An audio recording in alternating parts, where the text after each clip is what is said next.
Welcome to the Muslim Street. We're here on Sunday night, and we got a packed program today. We're going to talk about Burkina Faso, and we kind of want to set that up. And essentially, us, who is the director with the Muslim Street, also Art Mobley with the Darfur 23.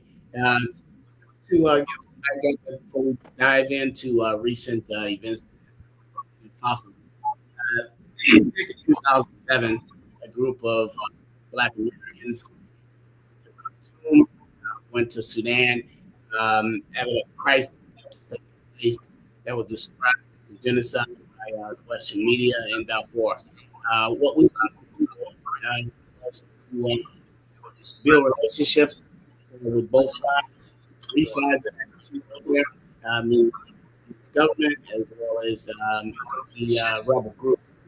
So at this time, the South had not split. The North. So that ended in 2011 under the Obama administration. He oversaw. One of the things that we wanted to bring to fruition, spread light, exactly what was going on in Darfur. What we back with was a lot different. Press, and I think that one of the issues that we wanted to express with clarity to that, and we were able to do was to connect Africans from the diaspora with issues and crisis, bring clarity that was going on in the African continent, and this is what we're going to do today. So, before we do. Bring on the Viper Light and take the conversation from there. Good afternoon, gentlemen. Good afternoon to the listeners of Muslim Street. I'm so very, very happy to be part of this discussion. As you know, I am the director of geopolitical issues and activities for the Muslim Street under the direction of Malik Aziz and the work being produced by my brother in Ghana, Lance Skur. Tonight we have a very, very special guest, a brilliant man, not only because of his academic and his activism in the United States, but he is one of the few people in this world, you got it, in this world, who really understands the complexities of what is taking place on the African continent. As we know, Africa is made up of over 50 countries, various cultures, various political persuasions, but at the same time, it is brought together because of race dynamics, because of colonialism, and the fight to be free. Good afternoon, Brother Arthur. Oh, brother, how are you? Thank you. Doing wonderful. You're looking good as always. It must be that vegan diet that you have. That's going on. Vegan diet in Arizona sun and a few things I can't mention. So one thing is for sure, all of us right now is taking a sign from the global south. So brother, for many people who don't know you, and many this may be the first time they've ever heard you, give us a brief overview of who you are and what you have been doing these past 25 years. Okay. Keep it concise here. Malik was talking a little bit about the Darfur 23.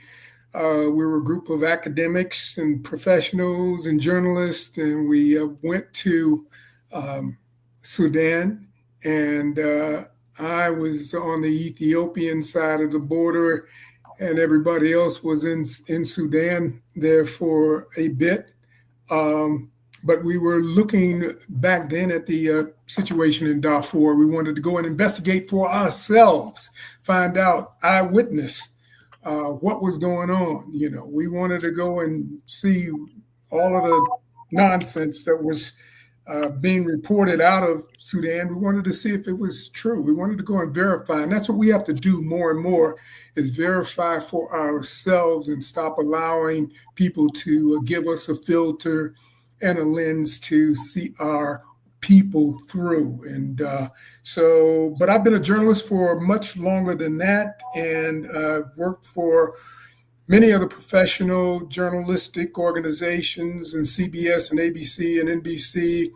But I've also owned and operated my own stations and outlets and affiliates.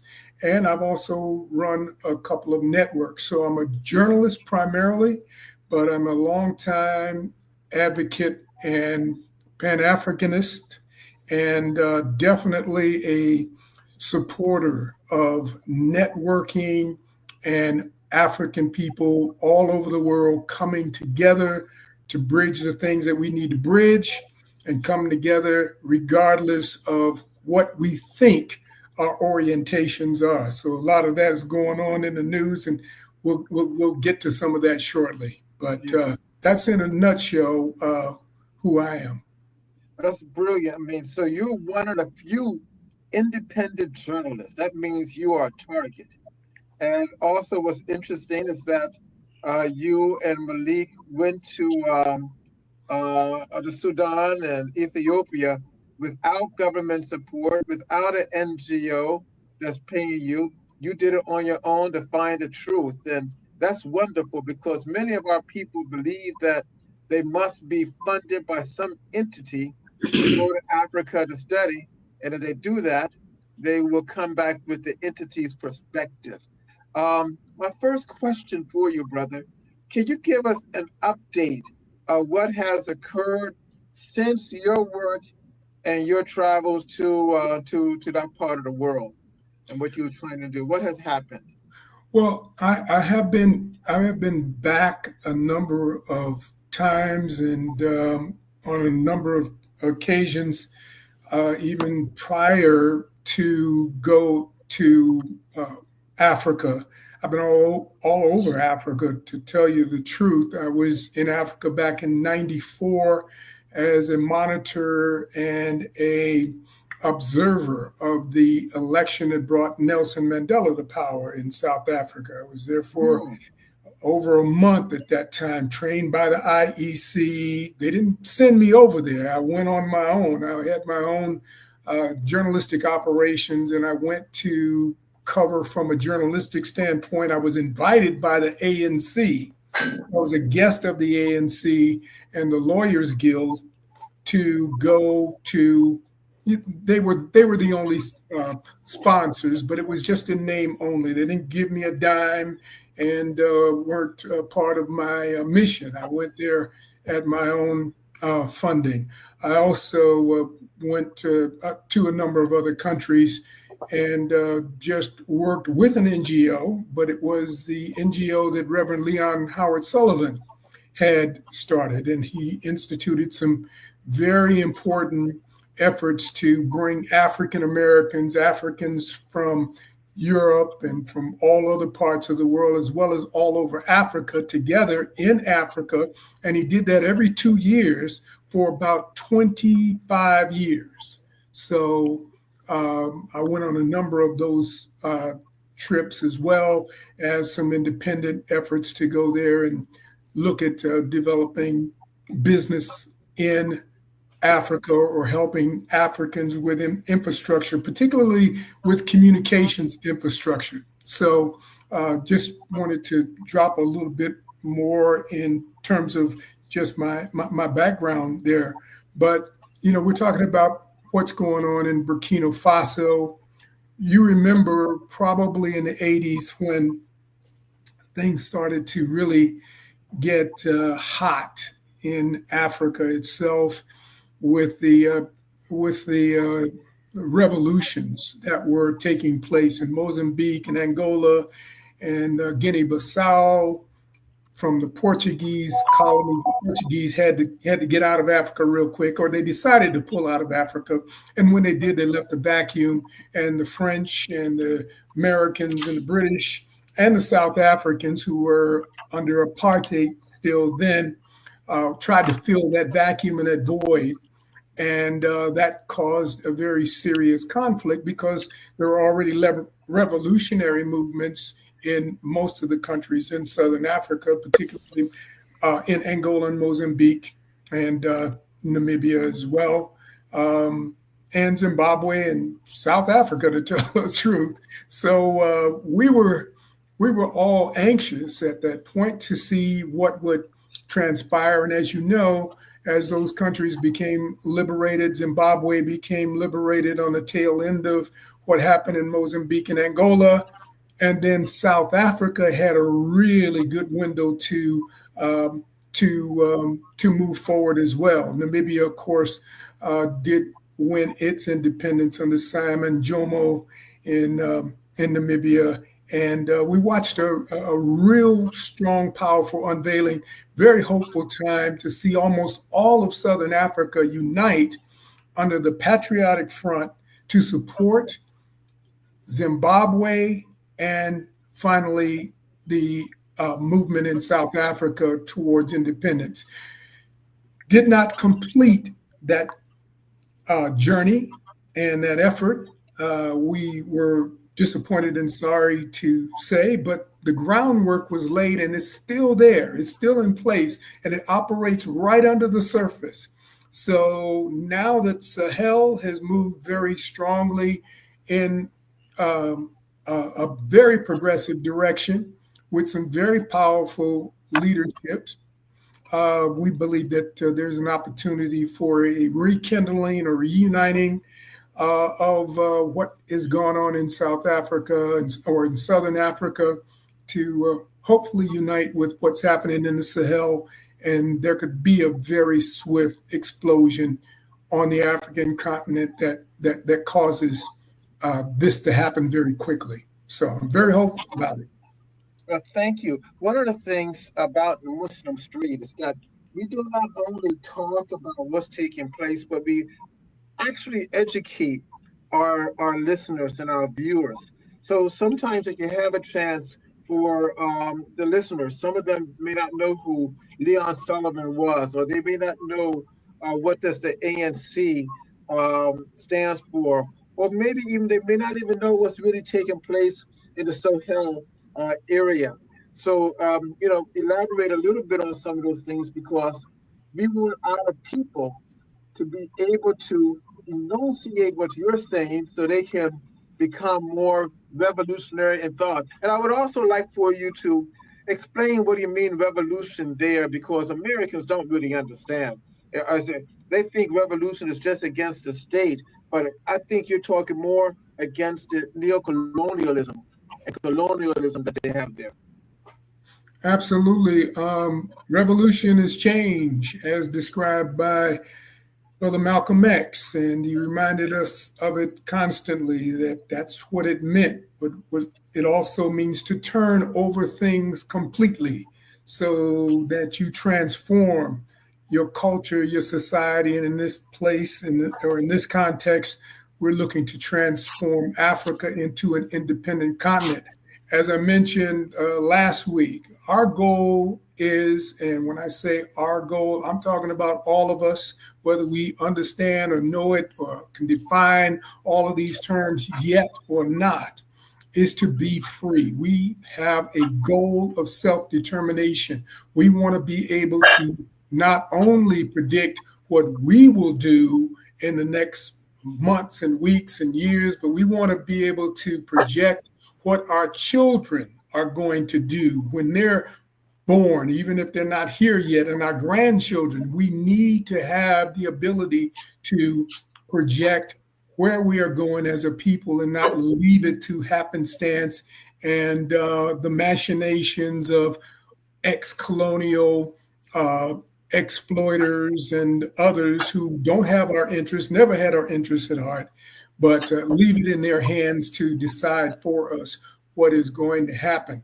So we, again, I don't want to stray too far from what's going on in the Sahel. In the Sahel right now, there are a number of states, Burkina Faso, Niger, Mali in particular, Assimi Goita and Ibrahim Traore.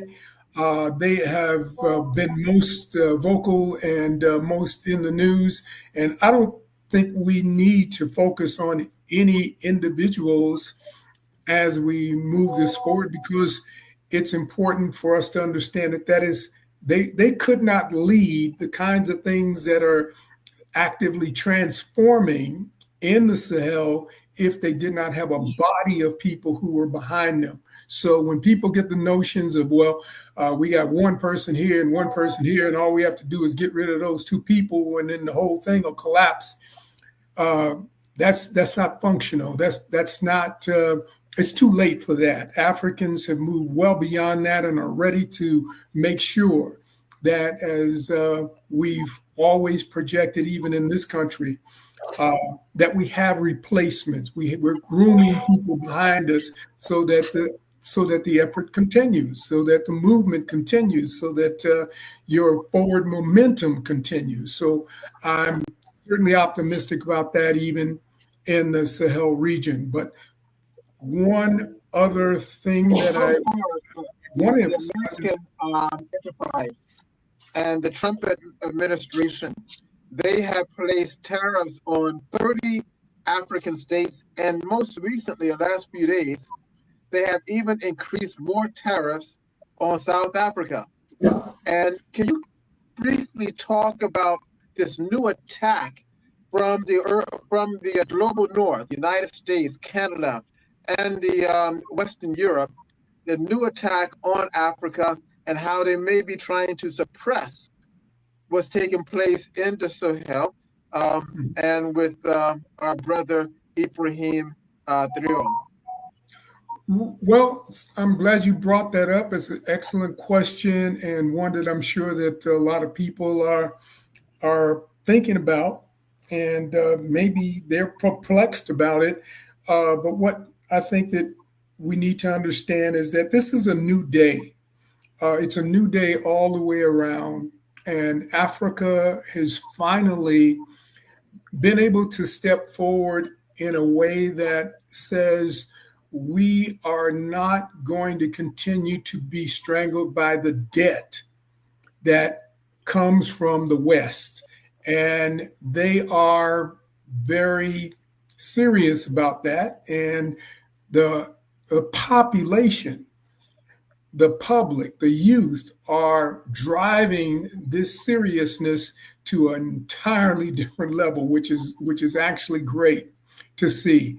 They're just not going to continue to exchange and trade, having financial shackles, as some of the neocolonial regimes have been able to incorporate and almost institutionalize. Those institutions are being disrupted in Africa, and the threats are not going to have the same effect that they've had in the past. Plus, there's competition from India and from Russia and from China and other sources that can bring resources into the African continent. So the competitive disadvantages to the Trump administration are real, and they are not going to be incentivized to win and get that strategic advantage over African states and hold them in an arm lock or a headlock, as they have been able to do in the past. So I'm happy to see that happen as well. There are options, and Africa is exercising those options. And one of the most powerful things that need to occur, is that we need to reduce our dependence on borders. Those, you mentioned over 50 African states. It's 54 African states right now. It could be 58, but there's a constant subdividing of Africa, because the more Africa is subdivided, the easier it is to deal with each individual little enclave or plantation, if you will, that is set up. It's a neocolonial situation, and they're much easier to deal with and manipulate that way. And we've got to break that system. We've got to start reconsolidating some of these areas, so that we, at least regionally, build some power bases. And that's what is happening in the Sahel. That was what was moving forward in Southern Africa, and that will make things a lot different. Yeah, I'm going to jump in, Dr. White. You talked about the Sahel making up about 10 countries right now. Uh, Geopolitically, do you see this concept expanding as the Sahel being the core of, let's say, a new One Africa? What do you think about that concept? And also, Art, can you define for our listening audience, this whole concept of the Sahel? Because it's kind of, like a new thing. Can you define for them what the Sahel is? Sure, and I appreciate that because I sometimes forget. The Sahel is a region of Africa. It is right below the Sahara. You've got the Sahara Desert in the northern part, and then the Sahel is just below that before you get into the green belt of what would be the Congo area and what's generally referred to as the rainforests and as things green when you're looking at a map. But the Sahel is just above that. It's a strip of land that runs all the way across the continent from Senegal all the way to the Horn of Africa through Somalia, and it's very dry in that area. We had some remedies for that, but that's the area. It's just a strip of land. It's all the way across. And as Malik said, it's made up of several African countries that include Mali and Burkina Faso and the northern parts of, countries like Ghana along that strip, but Niger and Chad, and then we're in Sudan, and then we're back to Ethiopia and into Somalia from there. All of these countries touch the region that's called the Sahel, and it's just a very arid region. So that region right now, because it is so sparsely populated, not in a true sense, but in terms of how we see numbers, it's less populated than some of the greener areas or closer to the oceans. Because it's dry. So you've got to get water. Africans are basically agrarian people, and they have cattle, and they're moving from place to place, but they're following the water because you have to. You need water to survive. You need water to flourish, and you've got to have access to it. So there are some solutions to that. I think that Traore has developed a new canal system to bring water back to the area. Muammar Gaddafi built a very elaborate system that was called the eighth wonder of the world. It was so magnificent, and it was a river of water that was brought from below the Sahara Desert to the surface, and he was able to pump water all around the perimeter of Libya, which would have fed water to every sector in every one of these countries that I mentioned. That was destroyed in 2011 by Barack Obama and Hillary Clinton when they intentionally went in and not only bombed Libya and took Muammar Gaddafi out of power, but they bombed this river system that had recently been completed just to destroy the access to water that African people will have. It set back Africa for 40 years in all practicality.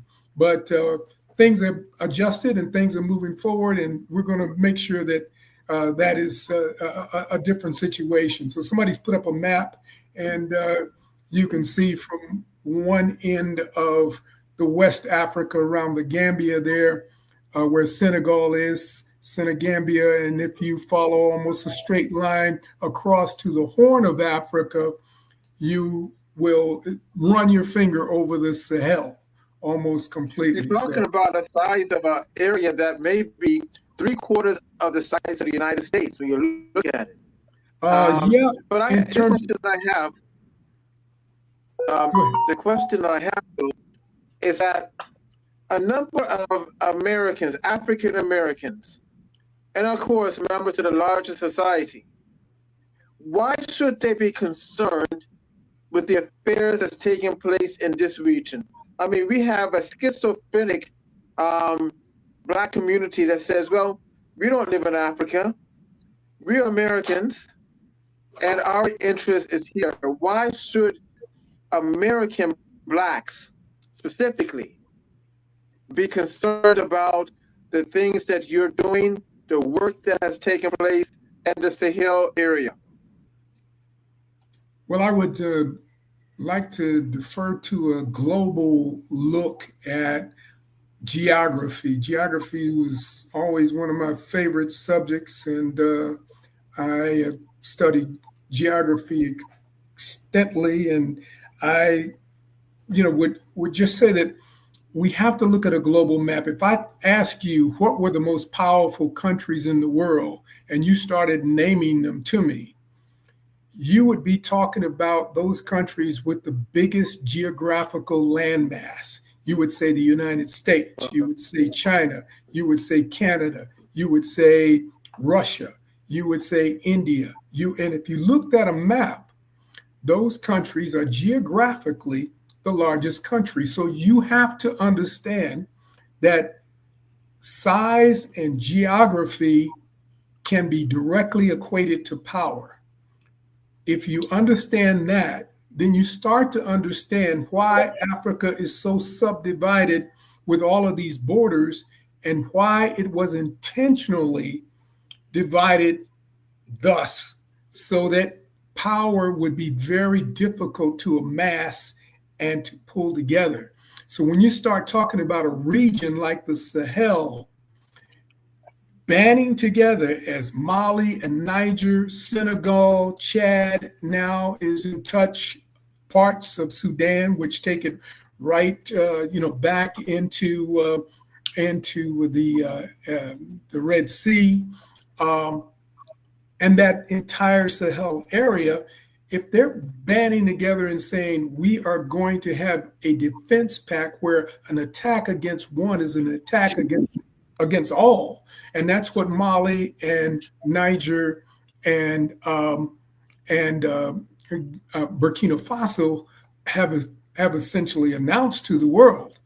That is a very powerful statement, and it has sent blood-curdling screams throughout the French and the European theater, because people are just terrified that more of Africa will do the same thing. So unity is our very important strategic move for African countries. So consolidation of land masses and of these country groupings and regional power, that is our next biggest strategic move. But when we start talking about continental power, then we're talking about something that is absolutely world changing. Africa would be the largest country in the world. It would also be the most powerful country in the world because it would be endowed with the most resources. So they are terrified of our unity. They're terrified of it wherever it exists, wherever it raises its head. They are absolutely terrified. They won't tell you that, but they're afraid of it wherever we are. Yes, Malik. I have a question for both you, Art, as well as Dr. White. We saw Muammar Gaddafi for a long period of time work on this whole concept of the United States of Africa, where he literally divided up the entire world, not only the African continent, but its diaspora, and created this United States of Africa in 7 regions. With that as a backdrop, Kwame Ture, late Kwame Ture, said that Pan-Africanism doesn't represent any particular ideology. That is really an objective, right? It's not an ideology, but it's an objective. With one more statement I'd like to make, when Hassan II ruled in Morocco during the point of the 1960s and 70s, he said that every Senegalese is Moroccan. The president of Morocco, Senegal, said every Moroccan is a Senegalese. So you find this interaction of those two countries in Africa, where on the streets of Morocco, there's thousands and thousands of Senegalese. They intermarry with the Moroccans, as well as the same thing in Dakar. The broadening of intent to the diaspora is my question to you guys. With this as a backdrop, we see what direction that we need to go for African liberation, right?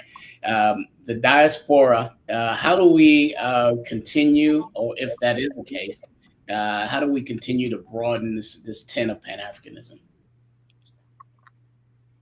Dr. White, you want to Yeah, take that's that? that's a tough question. That's why First I of gave all, it to you. I argue that what brings Africans together is not it's not just ethnicity, because you have various cultures, you have various ethnicities in Africa. But the thing that I think that is the tying fabric is the whole element of the historical dynamics of what colonialism has done to every country in Africa. And that this colonialism has created a shattered, a fractured, and a weak Africa. But this colonialism is also the thing that ties them, that can be strong and vibrant.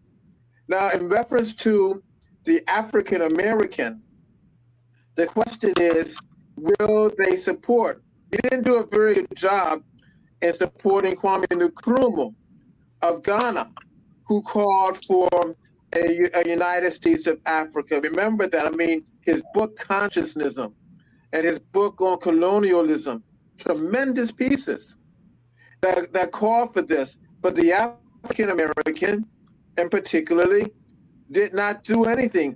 We worship him long after his death. Same thing with Gaddafi.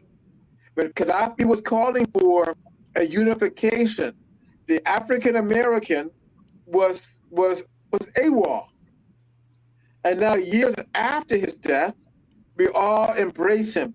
In fact, to be honest with you, there were just only a few leaders in Black America who was aligned with Gaddafi. One was Louis Farrakhan, and I think a couple of other brothers out of the nationalist communities in New York and Chicago and LA.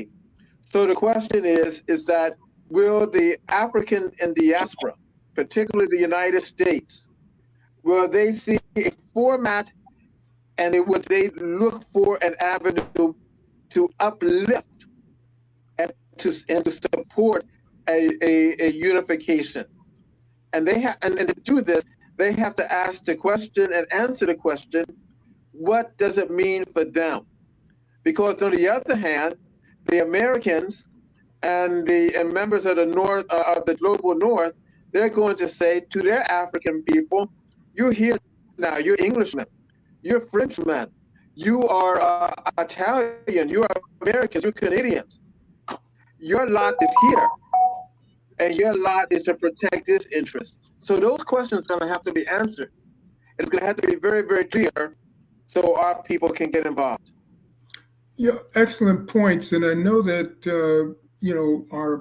our audiences may be a little different, and they're obviously going to be more receptive and educated a bit in what's going on contemporarily in Africa. But you look at Europe, and you can see a different dynamic going on there. Europeans have formed a European Union, and they basically rally around at least a common currency in the euro, so that it gives them a consolidation of power. They understand what power is. White supremacy is a power base, and we see that very active in the world right now, from Europe to Ukraine to Israel or Palestine, and all the way back to the United States. And you see and feel and sense the challenge that creates for Africans wherever we are in the world, because we don't exercise a counter strategy for white supremacy, for white economic supremacy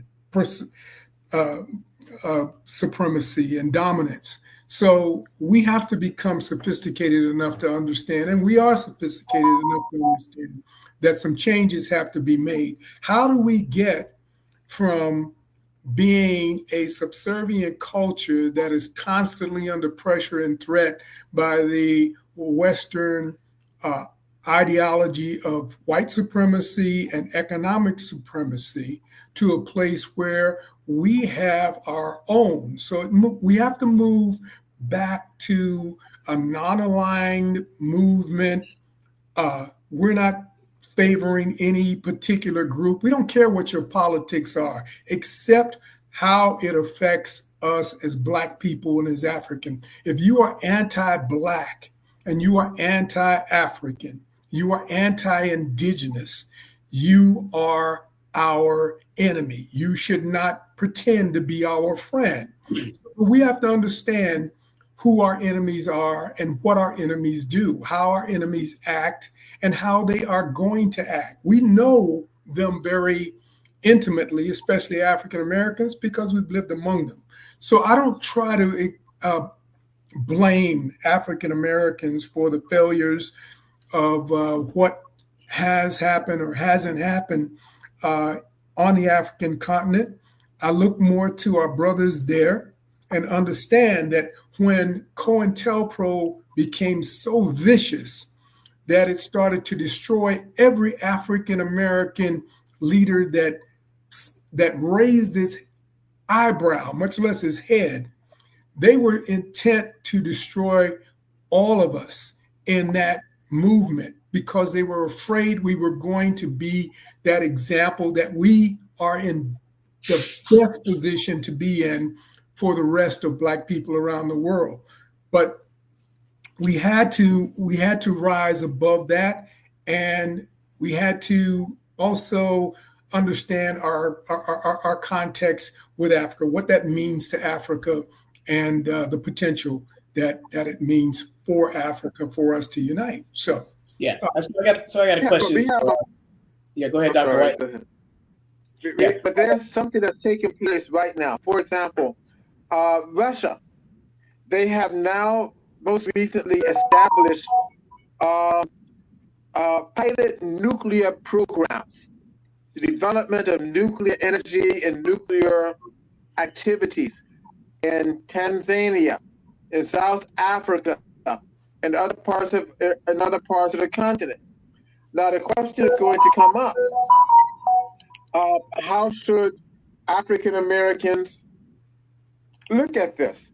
And the way that Americans have looked at it is that Africa is not supposed to have any nuclear activity. For example, when Kwame Nkrumah, when he was the president of Ghana, he was working on nuclear silos and energy with Russia.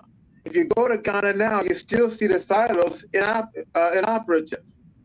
When de Klerk of South Africa was the president, they had a nuclear program that could rival the Israeli program.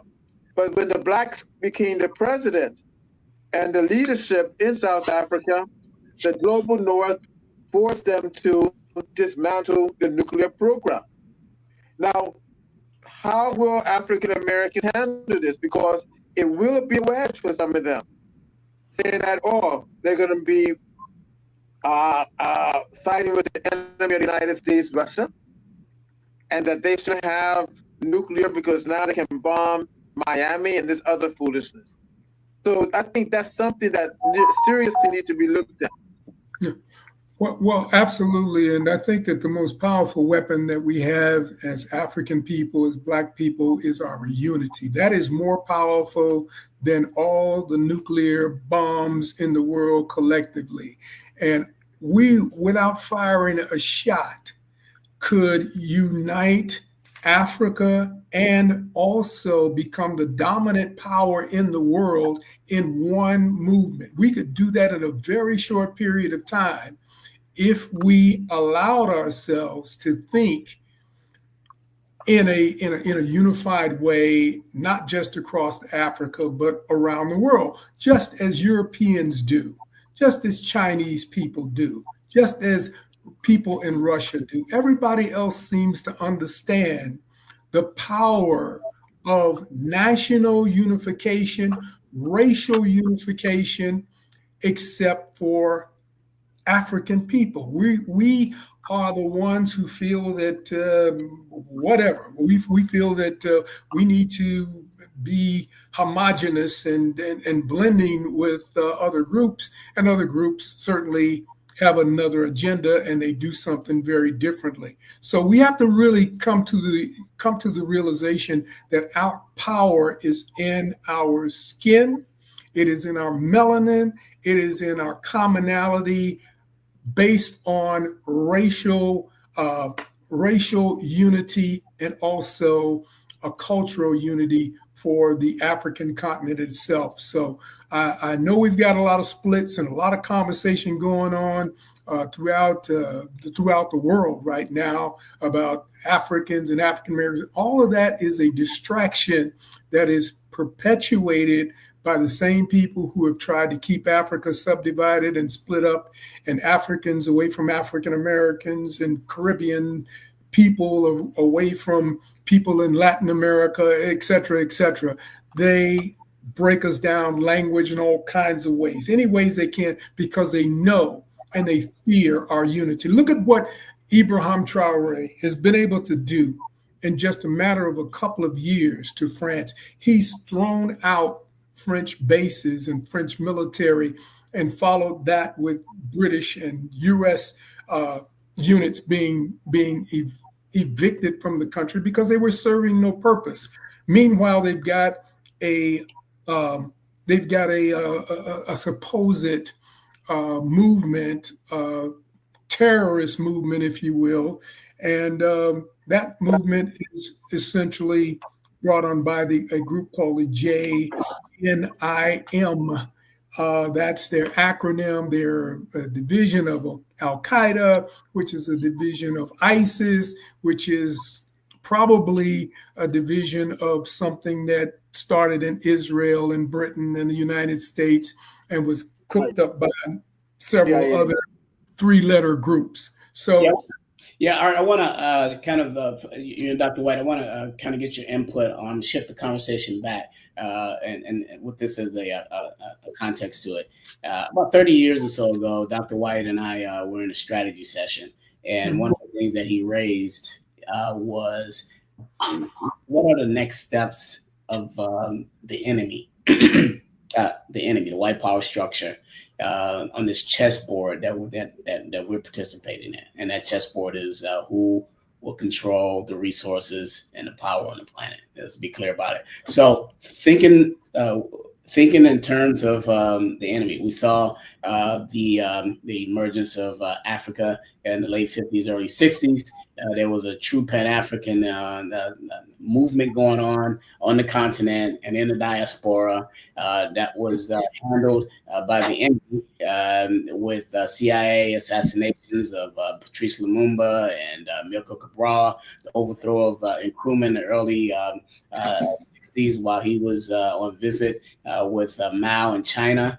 And then here again, 2011, the assassination of Muammar Gaddafi and the killing again of this Pan-African vision as an objective, not as an ideology. Hence, and I'd like you guys, brothers, to respond to this.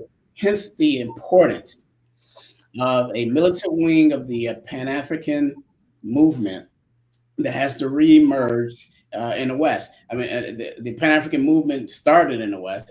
Henry Sylvester Williams convened the first Pan-African Congress in 1900. Him being from the Caribbean. We know why Pan-Africanism as an objective emerges in the West. It is because Africa under what the dark world was under, and that was the thumb and foot of colonialism, right? So I guess what I'm asking brothers to address is the significance and the emergence of a political left in this country, which doesn't exist right now, and a Pan-African movement, true movement as an objective coming out of the West that doesn't exist right now.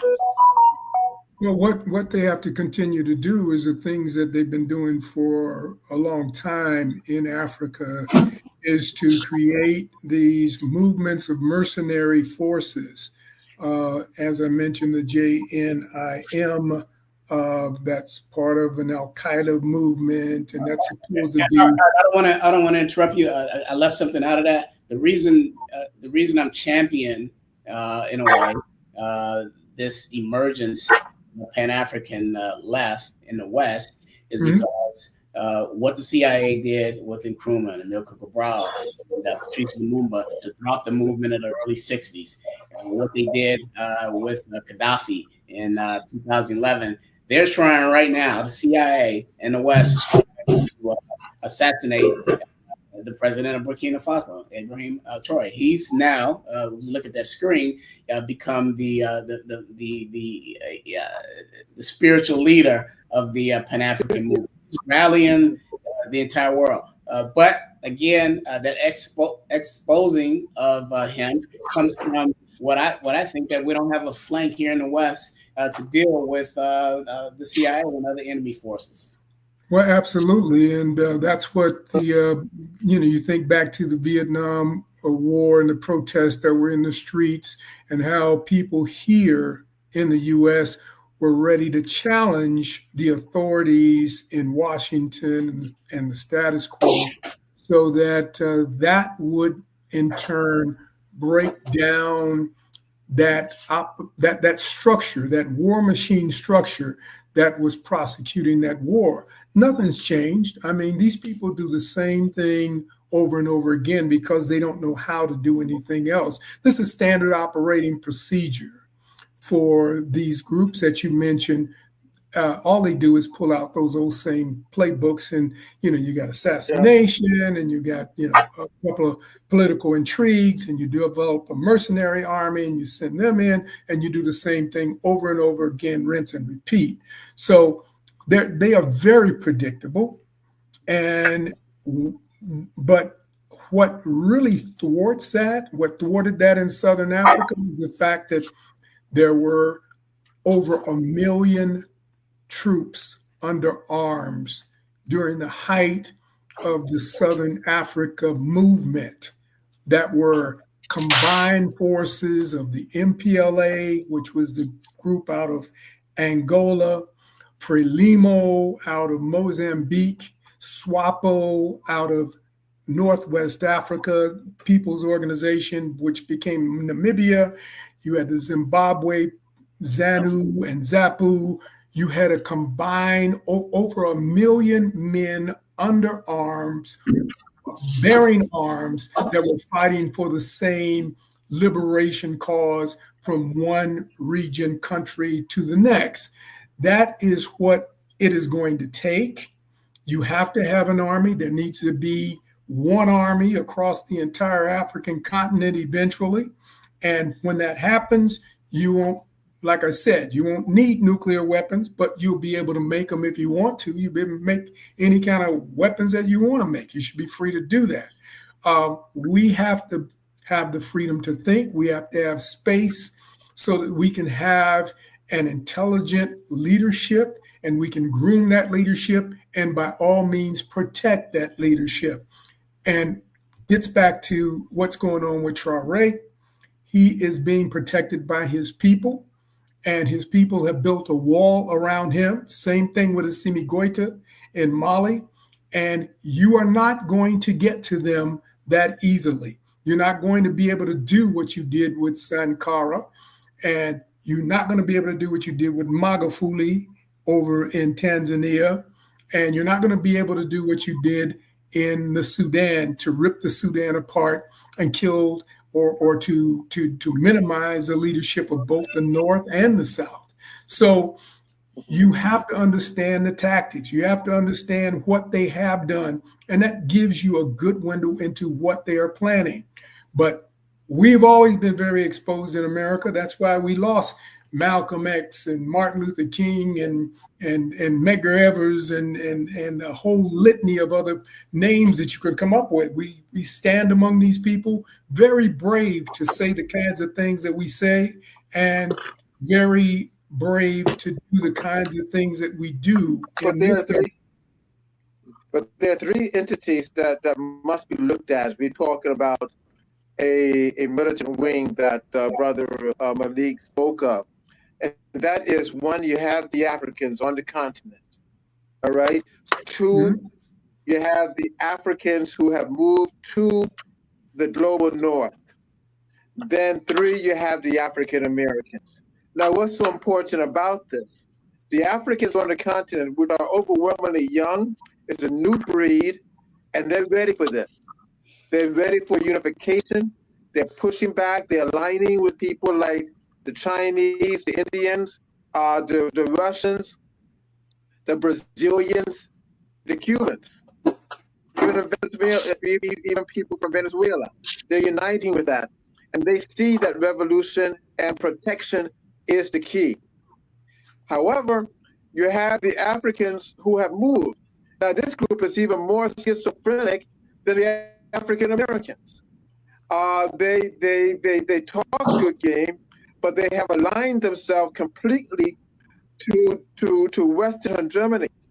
In fact, about this, I don't know about what's taking place in Phoenix or Arizona where you are, and I don't know about where Malik, how they taking place. But in my neck of the woods, I haven't heard not one African leader, professional, have said a positive word about Ibrahim and what has taken place. What I hear is that, oh my God, the American dollar is going to go down. I'm not going to be able to do anything. It's terrible what they're doing because we need France, we need England, we need the United States. The African American, we have been so far out of the mix of real militant wing. We don't understand it. Many of us think militant wing means being like the BLM movement, walk around shouting, raising fists, and doing nothing. You see, or some of us think militant means, oh, let us vote Democrat as opposed to Republican. To me, the liberal, the leftist element to this, or this militant wing that we're speaking of, has to come from the outside. Now, most recently, one second. Just recently, there was something that was developed called the Hague Group. And the Hague Group was formed, and they had a meeting recently in Bogota. And they represented countries like Belize, Bolivia, Colombia, Cuba, Honduras, Namibia, Malaysia, Senegal, South Africa, and a few others. And what they're doing is that, well, if you go against Africa, we will not allow your in Palestine. We're not going to allow your ships to dock at our ports. We're going to begin to sanction you, United States, and your allies. Now that's militant. And if we can get the African Americans and the schizophrenic Africans in this hemisphere, that would be have something growing.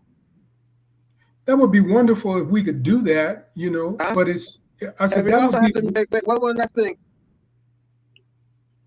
Go ahead. I can't hear you. I'm sorry. Go ahead. Go ahead. Can you hear me? Is my audio okay? And remember, do you hear me? Do you hear me, brothers? Yes. Yes. Hello, do you hear me? Yes. Okay. Yes, loud and clear. All right, and remember the element that really defeated the South Africans. Remember, South Africa had a tremendous military, second to none. Who defeated them? What country defeated them? It was Cuba when they met them in Namibia. All right? And Cuba wore the backside out. It takes somebody, a group from the outside, to align with our struggle so that we can have what I call the muscle to do what we have to do, in my perspective. Okay, and Cuba did assist in Angola, and they were very helpful in that movement to kick the South Africans and the Americans who were about to give them air cover for a 400 tank assault that was sweeping up out of South Africa. And this was white South Africans under apartheid moving into Angola to sweep towards Luanda and crush the MPLA.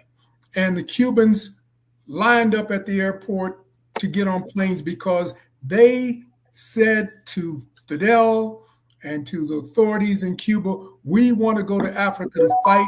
Those are our kith and kin, and we are not going to let them be on the front line by themselves. And that in 14 hours or 9 hours, it took 9 hours, and the Cubans were on the ground in Luanda. And they assisted in repelling that force from South Africa and the U.S., of course. But they were just assisting. They were actually a relatively small force. It was the Africans themselves. My point is, it is going to take Africans themselves to do the heavy lifting. They've got to do that. We in America, we can pay lip service. The Africans that are in the diaspora who have gone out on scholarships, and their mothers and fathers and families have sent them to schools all around the world to live a different lifestyle. A lot of those people have been the ones who have benefited from neocolonialism in the first place. So we can't depend on those people. We can't even depend on ourselves to be of any significance to Africa, except to be unified in this country, to be an example of unity, to talk about unity, just like this nonsense is going on right now with African Americans saying we ain't African Americans and we ain't going to support Africa. We're going to boycott Africans and all of this kind of nonsense. That shows a disunity that would be the only contribution we could have to this entire world concept and idea of us becoming capable of doing what we need to do to grow as people, to ever hope to get back what we need as people. So we've got to start there. Go ahead, Malik. Yeah, we're just closing out, God, brothers. We got about a minute and a half.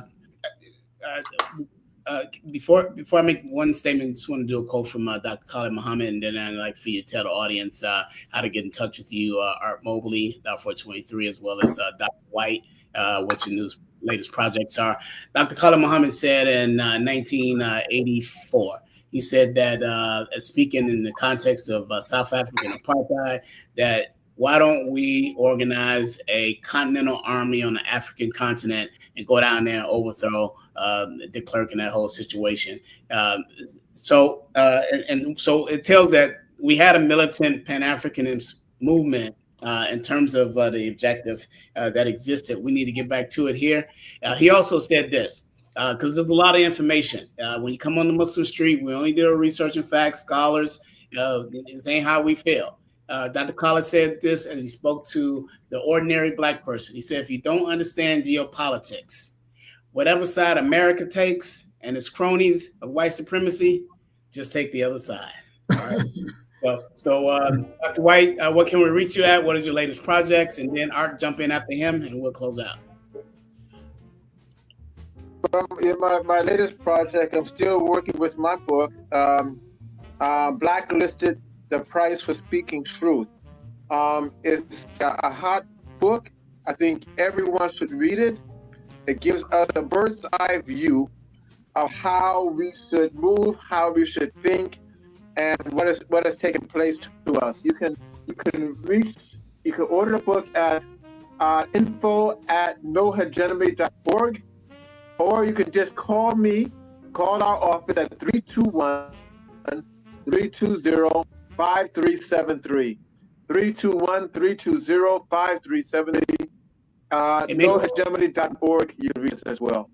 Yeah, maybe Art can host a book signing in Phoenix. We're flying there, and we'll do some panel discussion kind of stuff around it, and kind of rally people around. That would be wonderful. Oh, absolutely. We got a wonderful bookstore here that I could set that up in. But I would love for this format and this program to get all of the attention, and we can attract people to right here. Darfur 23, Malik, they can reach me through your program, this program, and through its sponsors and carriers. And that would be very helpful for all of us so that we synergize and make this a meeting place. Yeah, we're trying to organize. We're just not trying to, get YouTube likes. I want to thank everybody for joining us. This has been the Muslim Street. Same time next week, Sunday at 7:30 for some hard-hitting content and facts. Again, we are organizing around the struggle for our liberation. Again, see you next week. Assalamu alaikum. Sure. Thank you.